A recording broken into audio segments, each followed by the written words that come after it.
suggestions from people of what they think we should be doing moving forward. That's the aim of this week. We're doing this today with academic stakeholders here in Birmingham. We are doing it tomorrow with industrialists here in Birmingham, and we are doing it on Friday with policymakers in London. So the idea is that during the course of this week, we are reaching out to all of our stakeholders, explaining what we're being asked to do for the next 4 years and finding out how different parts of our community can help with that. So I'm going to ply on with an overview, first of all, for today. We haven't made this a fully hybrid meeting because we did want to encourage people to get together in person where possible, but we will take this first half hour as fully recorded, and we will then be following up afterwards.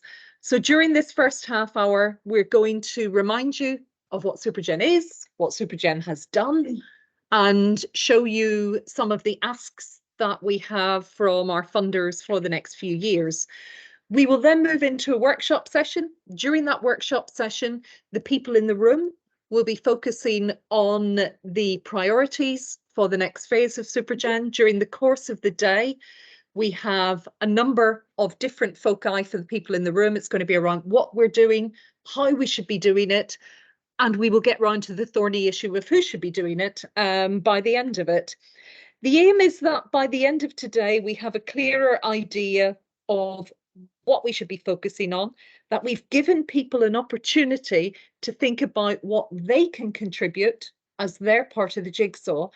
And we will then do a follow-up, which will be online on the SuperGen website by next week, where anyone, whether you are online, whether you are in the room, or whether you are not in either of those categories, will be able to express their interest in getting involved in the next phase of SuperGen.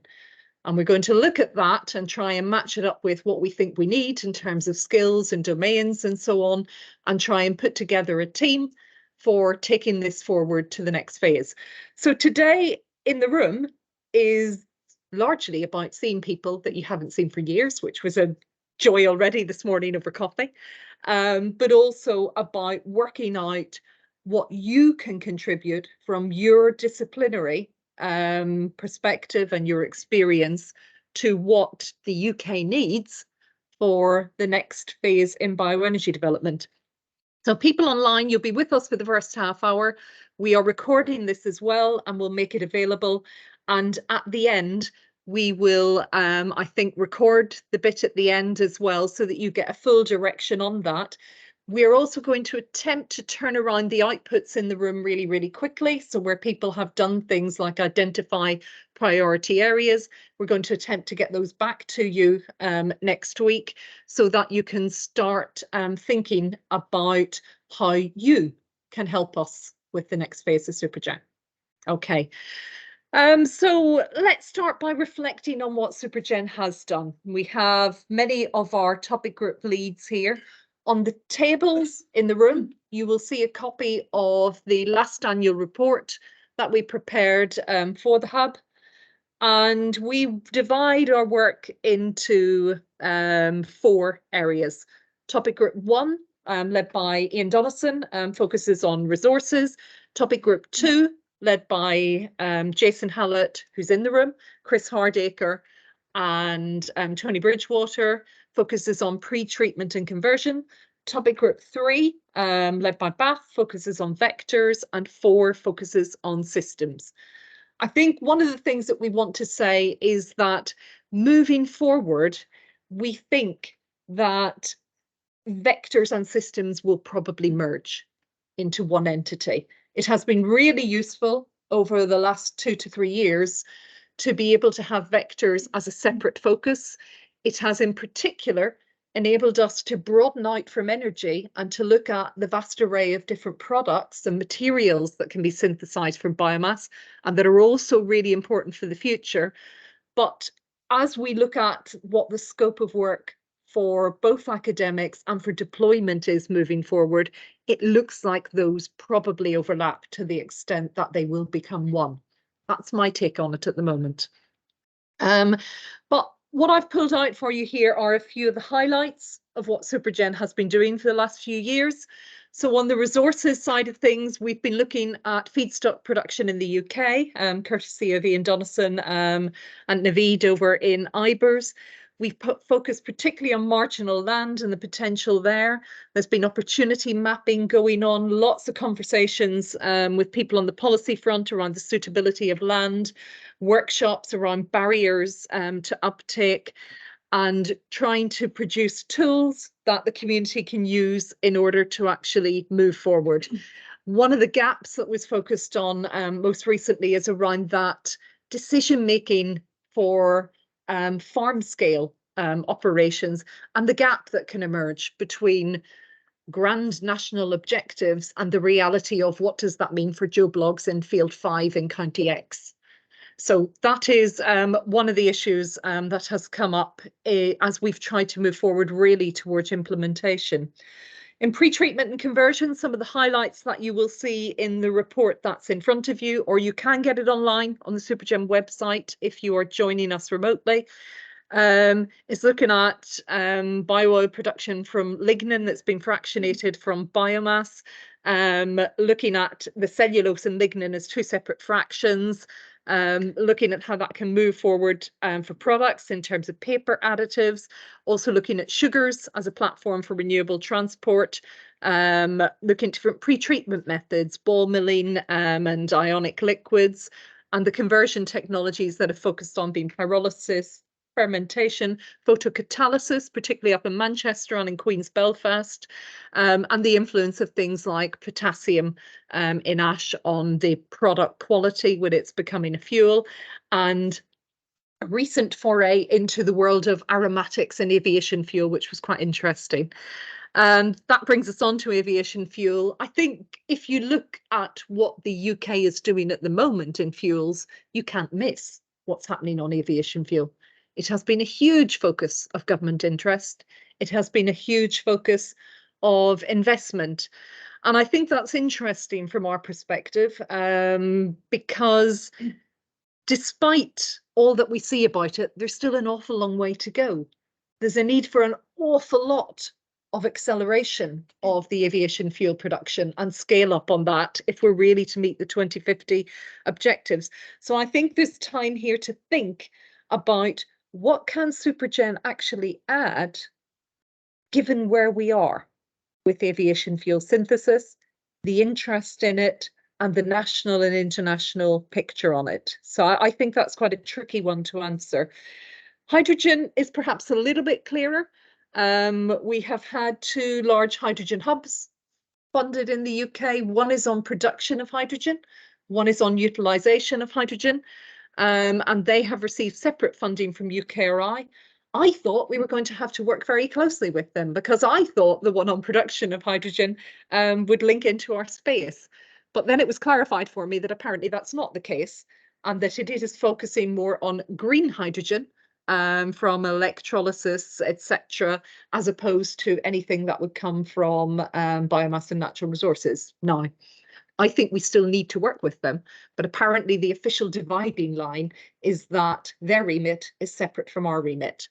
I think that means that we definitely need to work with them, because if anybody in any central position who's interested in putting hydrogen forward and thinks that our hydrogen is different to their hydrogen, then I think we all have a problem, actually. So we do need to work with them.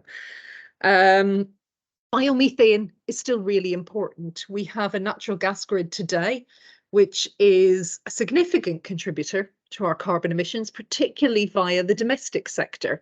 I do hear what's been said about 20% of hydrogen into the natural gas grid. And I listen to that and I nod and I think 90%, can I really see this within the next 10 years? There's a long way to go.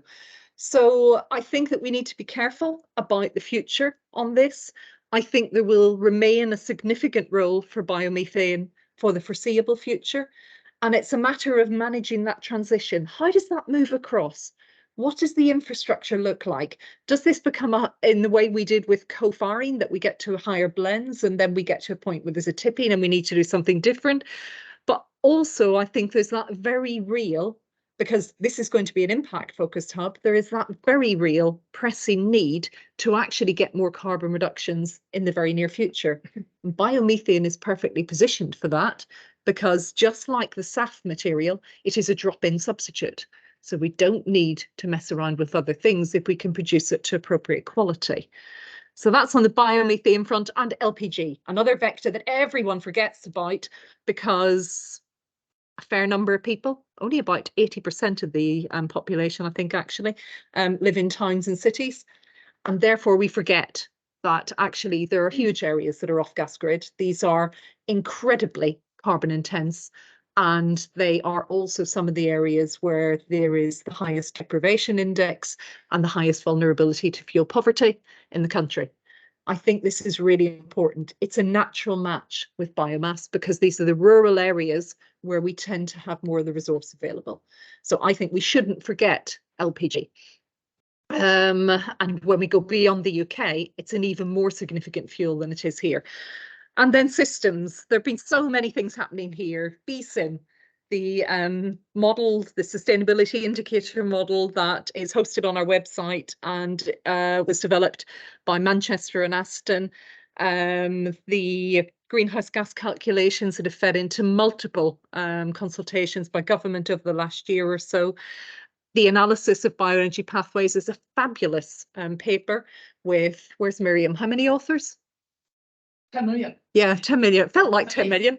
This was a brilliant piece of work, liaising with, I think, about 12 different institutes who had got funding from Supergen for small pieces of work, and trying to pull all those diversity of projects together to say, when we take this as a whole piece, what do we actually learn? Can we make any inferences about how sustainable biomass might be? What attributes might make it more or less sustainable? So I think it's a really brilliant paper, but you won't have seen it yet because it only got submitted, I think, just before Christmas.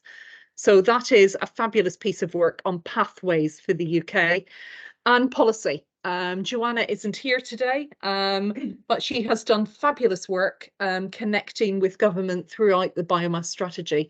The hub has held fortnightly meetings with the government departments involved with the strategy, and at every twist and turn, Joanna has reached out to this community to say, have you got anything useful?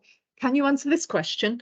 And we have been constantly feeding that back in to make sure that whatever the strategy may contain, it is well informed, and we have had nerdy amounts of detail on some things where we've been asked about very, very particular aspects, but we've been able to pull in the right specialists. I've learned a lot by listening to some of those. So I think there's a fantastic amount of work that has gone on. You should have that there in front of you, but that paves the way for what we're going to do moving forward. So UKRI have asked us to bring forward a proposal for an impact-focused hub. There are going to be 3 impact hubs in the UK, one in bioenergy, one in networks, and one in offshore renewables. There's a total fund, you can see it there. The bioenergy and the offshore renewables, sorry, the bioenergy and the networks one are the smaller ones. So they are both at 5 million, and there is 7.5 million for the offshore renewables, because it brings together what were traditionally 2 separate streams of offshore wind and tidal and wave. So what we have been told is that this is to have a focus on impact, and you can see it there in brackets, in all forms. So I'm taking that as an opportunity that we can be perhaps a little more free than we have been in the past. I think it's important that we think about this in quite a broad context, because I think many of us, when we think of impact, think of REF, and we think of REF impact. REF has a very specific definition of impact. I think we need to be a little bit more nuanced than that. I think that bioenergy has potential in different areas that might not necessarily be the sort of things that would get picked up as brilliant REF impact case studies. There are, of course, brilliant REF impact case studies stemming from the work that we do, but I think that we need to be quite flexible on our interpretation of impact for these purposes.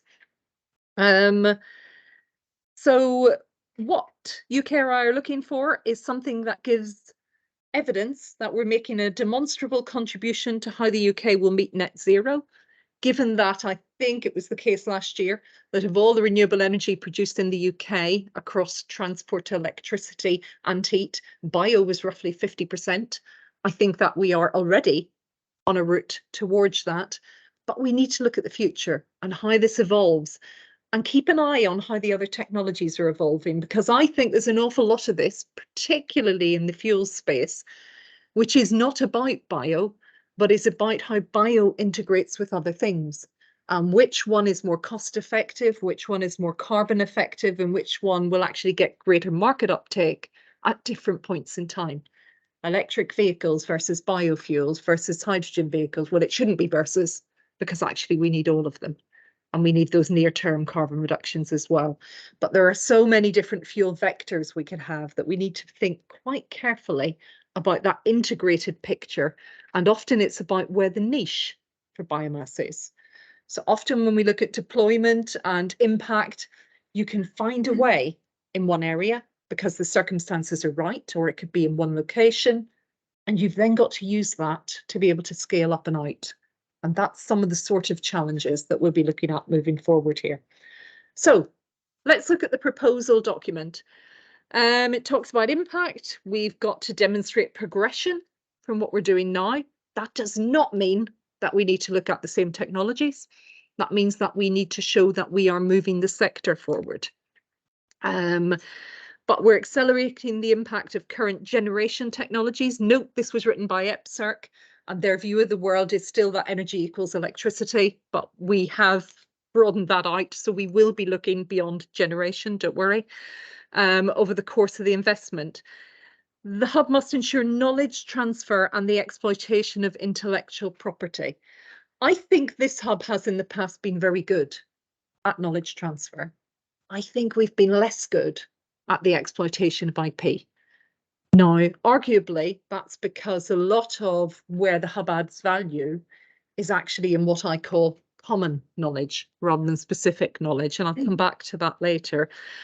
But I think we need to think about how we work more closely with key industrial partners, and we need to think about what they need from us and what mechanisms we have for supporting them.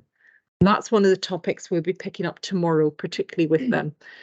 It sort of goes without saying that we've got to show that we're making a contribution to net zero. That's what it says on the tin. And we've got to have visible research leadership. We've got to be credible and able to act as the international face of the community. We were out in Norway a month or so back. Miriam was out in Brazil before that. We are inundated with invitations at the moment in terms of Brazil with the FCDO, the US, Canada. I think we are the international face of this community. I don't think there's any question about that, really. So let's look at what UKRI are looking for from us. If I move around, will people still be able to see me? Probably not. So this is much the same as last time. That's fine.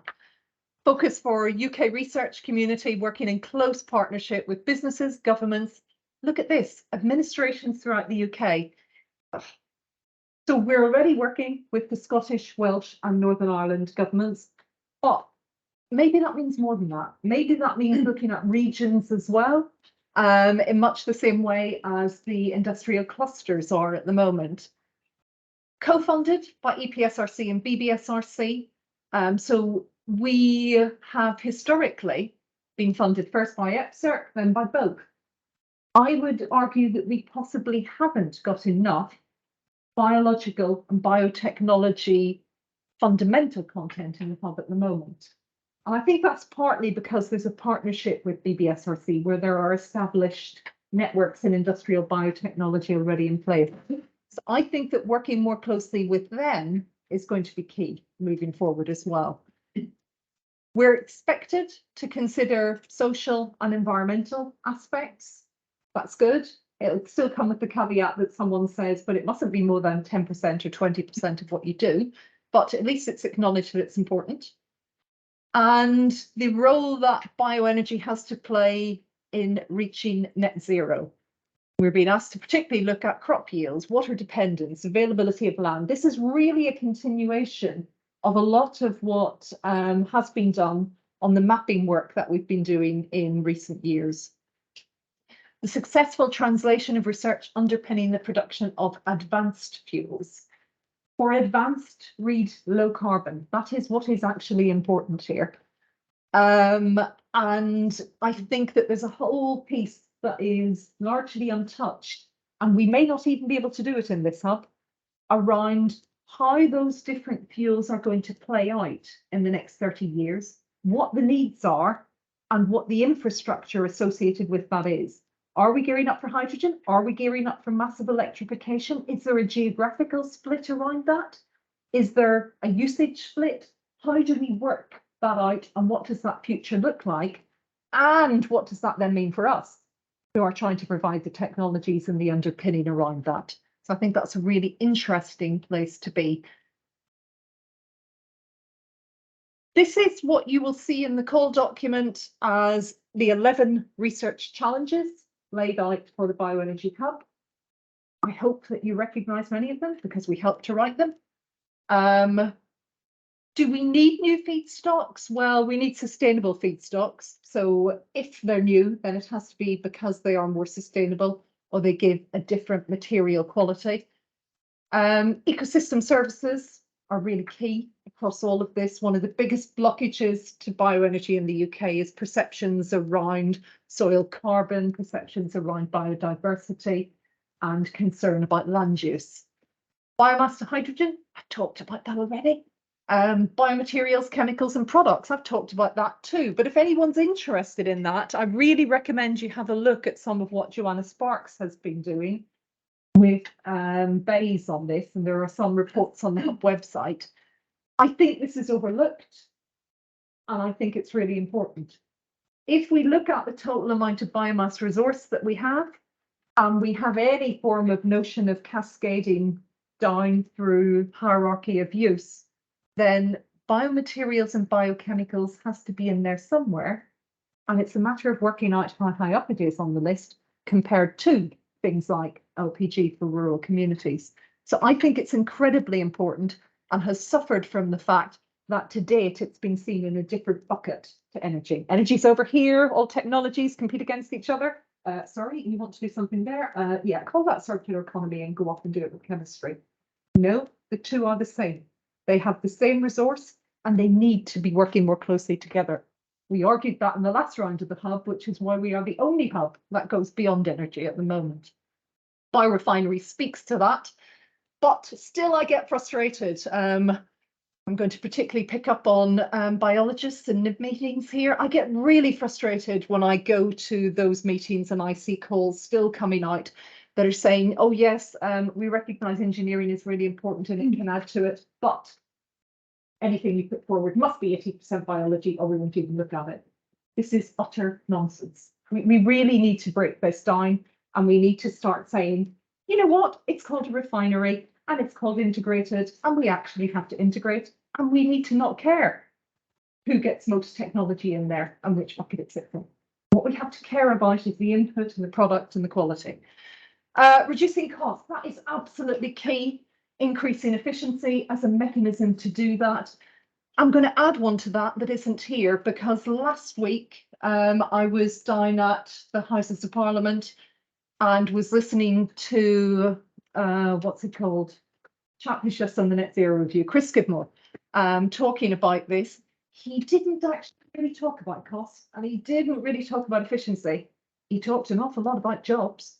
So jobs, skills, this is key. And the two don't always go hand in hand. Reducing costs and delivering jobs may not necessarily be the same thing. Scale up, incredibly important. One of the things that I am going to ask you to think about, and that may have to be after what we've planned today, is when you look at all your brilliant ideas on how you're going to take this technology that you have and deliver it for the UK, what does that mean in terms of what facilities you need? Because I've had an increasing number of requests from people in the last year or two saying, we haven't got a big enough one. We haven't got one. We can't do this. We need to test this. We need to trial this. We need to do it with real material. And we need to do it where they'll let us do it next week, not wait 6 months for a slot. So I want you to also think today about whether there is a need for new facilities at scale around testing. As industrialists are moving forward on this, they don't particularly want to have to be going and finding which university in the country does this, develop a relationship with them if they're 300 miles away, and then send little packages down in the parcel and wait 3 months to come back. I think that there's a need for a much more flexible focus around industrial deployment and for us to look at how we're doing that. And I'm pretty open to suggestions on that, actually, particularly from anybody with experience in that area. Oh, I can't even remember where I got to on this. Talking too much, probably. Scale up, yes, carbon value chains. I've become increasingly convinced that we need to view biomass as a carbon management exercise. I hear all that's said about cascading and hierarchy and efficiency and LCA. It's all very nice. But the reality is that come 2050, the only renewable carbon atoms on the planet are coming from the plants that we have. Our job is to shepherd them to the right places that actually provide our needs. Could be energy, could be fuel, could be materials, could be food. That's our job, and that's what we need to keep front and center here. Bioenergy integration in transport, yeah, water treatment, CCS, all important stuff. We will remember that the greenhouse gas removal projections for the UK for 2050 are such that biomass is needed for over 50% of them, right? So this is important stuff. And that is not including just the afforestation, nature-based peatland stuff. That is BECCS, that is biochar, and production of biomaterials. They are incredibly important. So I think we're going to have a big focus on this. There are a large number of projects currently bidding into bays around demonstration for BECCS. There's also a number of big players who aren't playing ball with that at the moment, but we believe are going to move on it at some point. So I think that we need to look at this very carefully. Energy transitions, I think there's a need to be really careful here. One of the things that I think is lacking at present is geography. The reality is that Birmingham is a lovely place. That is reality. With, I think someone told me, more green space than anywhere else in Europe, any major city in Europe, something like that. Certainly more trees, but you wouldn't know it wandering around here. So there's a need to think about geography, what grows where the demand is, and how we match the two up.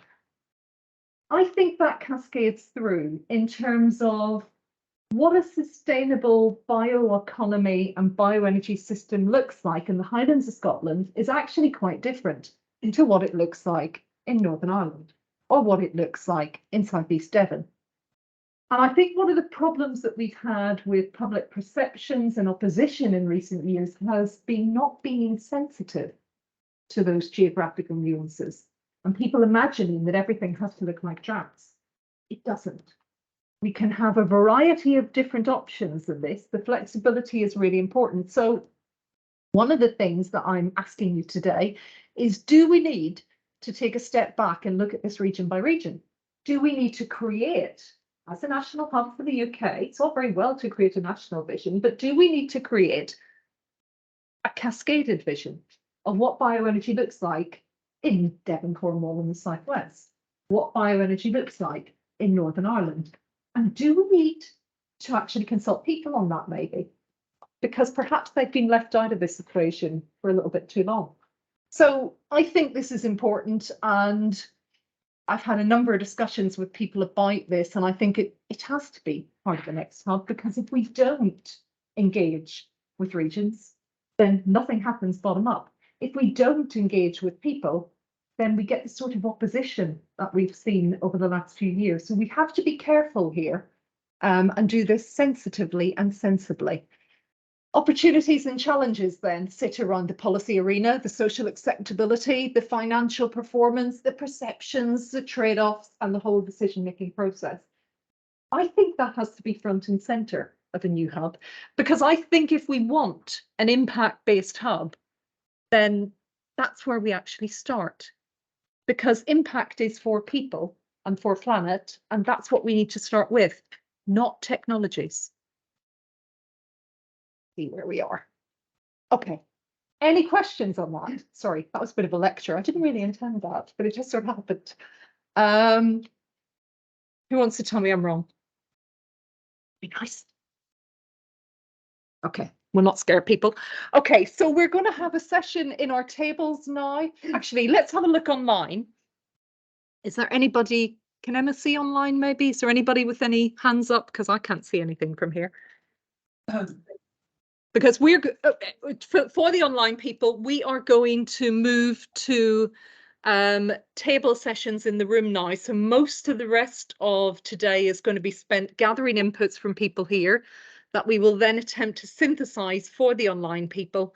And we will then be able to give you some steer in terms of what we will be looking for from people who want to get involved with the next hub moving forward. So do we have anyone? So we'll go online first, and then we've got one in the room. Thomas, come on. Hi, yeah. Just a couple of things. Sort of query. Yeah, just there's activities certainly in York, I think, that could, from some of the things you picked out, we could definitely build upon. So, is there any activities currently in the hub around AD? We've got quite a lot of expertise here in York on using AD for production of methane. And I wondered whether it certainly addresses this thing you'd mentioned about trying to do more BBSRC related activities. But I wasn't sure from what you'd said had happened in TG2 up to now, whether any of the fermentations actually covered anaerobic digestion, or whether it's... So there's no reason why it wouldn't be. In terms of what we have had come through to date, there has been some work that Bath did around anaerobic digestion. I think that was mostly on fugitive methane emissions. There was a previous hub project that was around the integration of, I'm looking for help in the room here, of anaerobic digestion, the Southampton project with Aston. Was that pyrolysis and AD? The previous hub, yeah. So there are those. There is some work going on with industrialists in terms of rice straw and AD. I would say that it hasn't been a key academic theme in terms of optimizing performance, but the utilization of it and the integration with other technologies has been part of it. Does that answer, Thomas? Yeah. Yeah. It's probably just worth at least considering if we can sort of help there. One of the other things as well is I was surprised that marine biomass hasn't been mentioned as a feedstock, because I'm sure this has come up under conversation before, but obviously as an island, I would have thought considerations of marine biomass should certainly be there. Is this something that we you have thought of before and should just be dismissed, or? I wouldn't say it's been dismissed.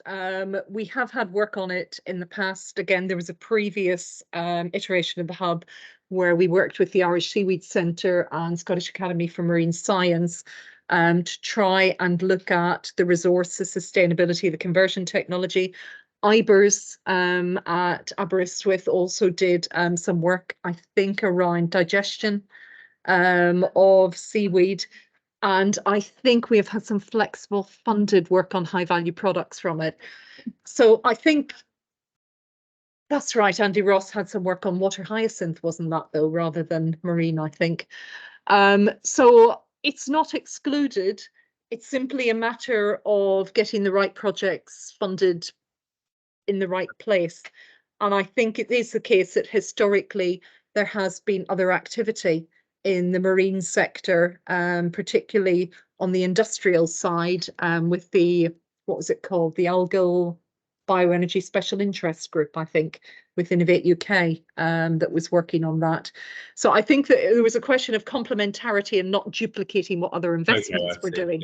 Yeah. But we're very happy to look at it. Okay, yeah, the remainder of my other things I'll put into this online form later, because I think they're not. And if anyone wants to share anything in the chat as we go along, please feel free to do so. Okay, thank you. Okay. Jenny.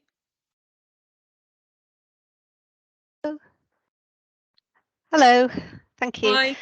Yeah, thanks for that. So I had a question first of all, and then a comment. I think in one of your slides you said the hub expectation was to help the UK understand pathways and solution for forthcoming bioenergy strategy. So is that, I mean, that was due at the end of 2021, I think. Yeah. So is there an intention for that to be available before this call? No. Or are we working in the dark, or have you had some We're insight? not working in the dark. Okay. I would say, Jenny, look at the net zero review that came out last week.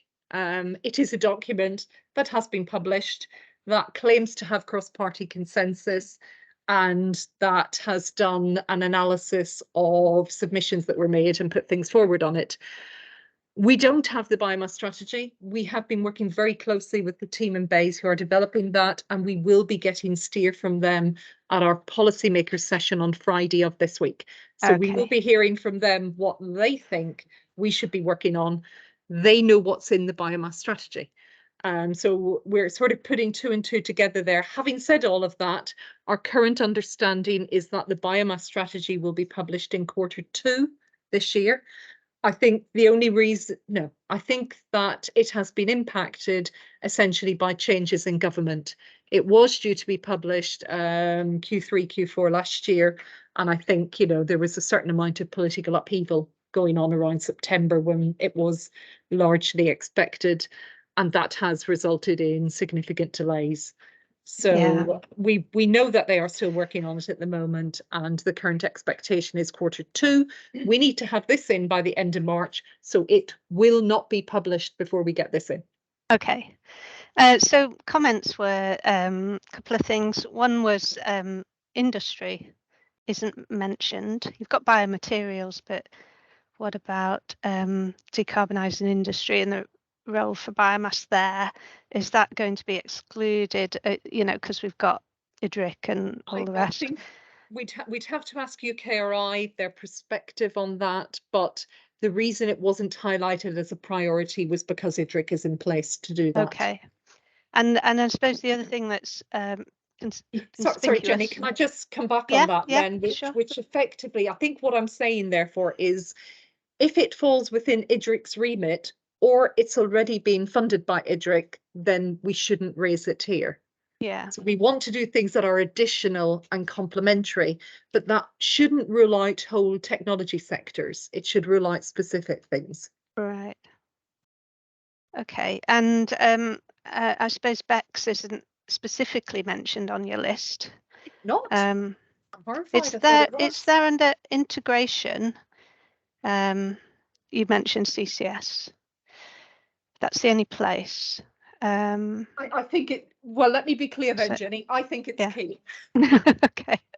And I suppose the other thing is the resilience of our energy supply, and you know, maybe that needs to be embedded in the proposal as well, because you know we've seen the impact of the rise in energy prices and so on. So whether we can have any security, any additional security in our energy supply.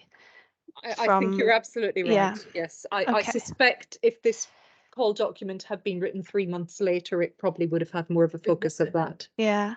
Okay, thank you. Okay, anybody else online got a question? And then I'm going to go in the room. Rob. Well, I was just interested in something you said, like right at the start and right at the end, this tension.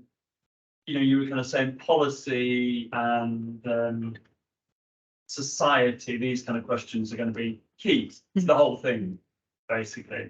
But at the start, you were kind of saying, well, it's EPSRC. If more than 10% is non-engineering, there's going to be a problem. I mean, how do we is it possible to square that circle? Yes. Is it? I think it is. I think it is, and I think we do it by allowing the societal factors to first of all frame what we focus on. I don't think it's any secret that I think we should be starting by trying to get some form of consensus around what bioenergy in the UK should look like. So I think that is important, but we need to, it is EPSRC and BBSRC. So I think from a technology perspective, that's there. But, you know, there's a lot that they put in here around, you know, perceptions of relevant actors, trade-offs, decision-making process. I think all of that is in there. There's also a whole set of stuff that people may call economics, but may also call modeling and may also call engineering modeling. So that whole sort of systems work and what the whole system looks like can actually be sold or packaged at least as engineering research and scientific research. And also, I think there's a factor that this isn't a research hub, it's an impact hub. So if it fails to take account of the things you have just mentioned, it won't have any impact. Anything else? Jenny's question about the bet side, because what we've seen an awful lot of is on the carbon dioxide side, there's been very much arguments of, do we stick it in the ground, do we utilize it, do we transform it? Yeah. I think that's really, in terms of things that we positively could do an area. I agree completely. So I think that at the moment we should be pursuing two trains. And if you look at the Committee on Climate Change's report on biomass, you will see that they focused on two possibilities. One is that we will evolve with these global BECCS hubs, that there might be maybe a dozen around the world where they will have massive imports and we will take this material and we will sink it underground. Then there was a set of thinking around actually on a regional basis, if we take biomass locally, then it's much more likely that we would use it as a substitute in a factory to make products or to produce things that are sequestering the carbon by nature of their purpose and their longevity. I think that's getting a lot of traction with government at the moment in terms of the jobs and the opportunities and the levelling up agenda. So I think that we probably need to be looking at both. I think there's a small scale thing around the utilisation for products and added value items. I think as you move up the scale, you possibly get to the point where the only sensible thing to do is to sink it underground. My personal perspective is that I have a funny feeling in 50 years we'll regret that. When we're living in this carbon constrained world where actually the only carbon atoms are coming from biomass, we'll say, God, why did we sink all that under there? And now we've got to get down again. Crazy. You framing that as the carbon value chain, because I think that's kind of the important thing. I think it's really important. And I think looking at that, I think most people aren't thinking beyond 2050. But when we do start to think beyond 2050, I think it becomes very critical, actually. And this comes back to some of what circular economy people are doing as well, in preserving those carbon atoms in that circular utilisation. Oh dear, look at the time. Any other questions from anybody online? Because if not, we are going to leave to focus on things in the room. We will update you later on today, maybe via, I'm looking at Emma and Rebecca, will we tweet something at the end of the day, telling people where we're up to. We will update any key changes that we get in things like scope and so on. But I think basically,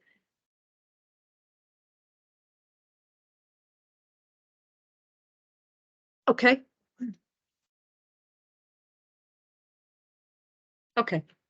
So there is a form that's going to allow you to put down your brilliant ideas and register interest in being part of the hub moving forward. I just want to say something on this, that the hub has made immense strides, and you will see it in the report, around equality, diversity and inclusion. And I think that a very large part of that is down to anonymous applications and reviewing blind and not being able to see who the applicant is. I don't think that this is because it removes discrimination that previously existed. I think it's because it gives people confidence in the system and makes them more likely to come forward. But whatever the reason is, I think it works really well. And I'm really committed to the principle that we do these things blind. The last time I sent a form out and I asked people to put in submissions for being involved with the hub and to do it blind, lots of people sent things in where they really wanted me to know who they were. And they dropped little clues in here and there. I really don't like that, honestly. It's really, really annoying. You'll probably guess that I do know most of the people in bioenergy in the UK, and I probably can guess where it's coming from. But the whole point is that we're trying to judge the idea, we're trying to judge the content and not the person. So yes, tell us about your skills and your capabilities, but it really is not the case that we want to be getting back to having certain individuals. I think that having a great mix of people who are earlier career and come from different backgrounds and maybe are having their first foray into bioenergy is really important. So I think that please go with the ethos of blind review and provide the information on your brilliant idea, and trust that we believe you are brilliant, and give us any evidence around that by expressing it in the ideas and what we have asked you for on paper, please. Yeah, and I think that will could give us some very interesting results and some new people maybe. Okay, I really do need, having used up all of the first session time pretty much, I do need to move on. So we are going to leave you here. Thank you for the people online for attending, and we're going to get on with some things in the room. Thank you. Thank you. Bye. Right, that'll take us off the line. Okay, so in the room we have 3 tables. This is good. We have 1 person at each table, I hope, who is helping. If you agreed to facilitate today, can you put your hand up? I think it was Rebecca and Jason. Rebecca, Jason and Miriam, or Katie and Miriam, whichever. Either Jason or Katie, one of you can. So these are the people who know what's going on. You would know they have it.